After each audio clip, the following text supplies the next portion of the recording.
300 আসন বিশিষ্ট সংসদে 223 আসনে জয়ী আওয়ামী লীগ। প্রত্যাশা মতোই পঞ্চমবারের জন্য প্রধানমন্ত্রী নির্বাচিত হয়েছেন শেখ হাসিনা। তবে গল্প হলেও সত্যি বাংলাদেশে এবার বিরোধী শূন্য। সরকারিভাবে বিরোধী দলের তকমা পাওয়া জাতীয় দল পেয়েছে মাত্র 11টি আসন, অন্যদিকে নির্দল প্রার্থীরা জিতেছে 63 আসনে।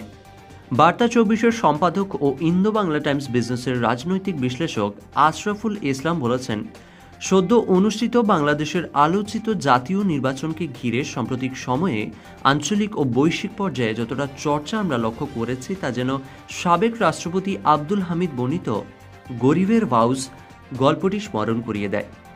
তিনি বলেছিলেন, বাংলাদেশের রাজনীতি গরিবের ভাউজে পরিণত হয়েছে। সবাই তাকে দু কথা শুনিয়ে দেয়। গেল বছরের পুরোটা সময় যদি বিবেচনায় নাও নি, অন্তত গত 28 অক্টোবর 2023 বাংলাদেশের সরকার বিরোধী দল বিএনপির রাজধানী ঢাকায় আহত সমাবেশ পূর্ণ হওয়ার পর থেকে 8 ঘাট বেঁধে বাংলাদেশ বিষয়ক চর্চা আমরা লক্ষ্য করেছি।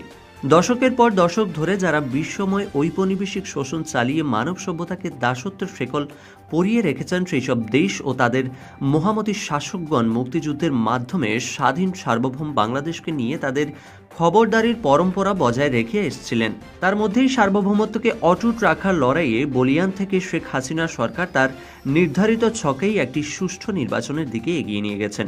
কিন্তু নির্বাচনের সময় যতই এগিয়েছে, বিদেশিরা ক্রমাগত মত ও নীতি প্রচারক চাপ সৃষ্টি করে গেছে।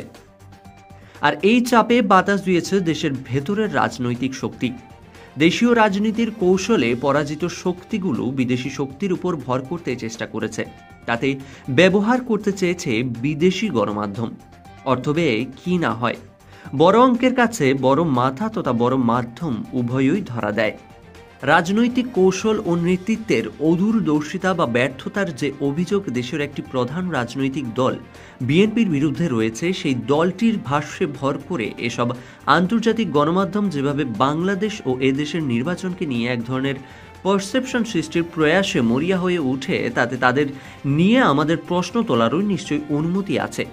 এসব গণমাধ্যম পাশ্চাত্যের ভাবাদর্শ ফেরি করে যেভাবে অত্যন্ত সূক্ষ্মভাবে অপেক্ষাকৃত কম শক্তিশালী দেশের গণতন্ত্র, মানবাধিকার, আইনের শাসন ইত্যাদির বয়ান শেখায়, যৌক্তিকভাবে প্রশ্ন তোলা যায় সাম্প্রতিক দেশগুলোকে ধীরে ধীরে যেভাবে বাংলাদেশ দরিদ্র বিমোচন, গ্রামোন্নয়ন, স্বাস্থ্যসেবার আধুনিকায়ন, অভূতপূর্ব যোগাযোগ অবকাঠামো উন্নয়ন সহ অন্তর্ভুক্তিমূলক উন্নয়নের বহুমুখী সূচকে অনবদ্য সাফল্য অর্জন করেছে, তা কি এরা দেখতে পায় না? কিন্তু আন্তর্জাতিক গণমাধ্যমের প্রচারণায় বাংলাদেশ বিরোধী নেতিবাচকতা এতটাই প্রকট যে অনেক বাংলাদেশীই আর এইসব পারসেপশনকে গ্রহণ করতে রাজি নয়।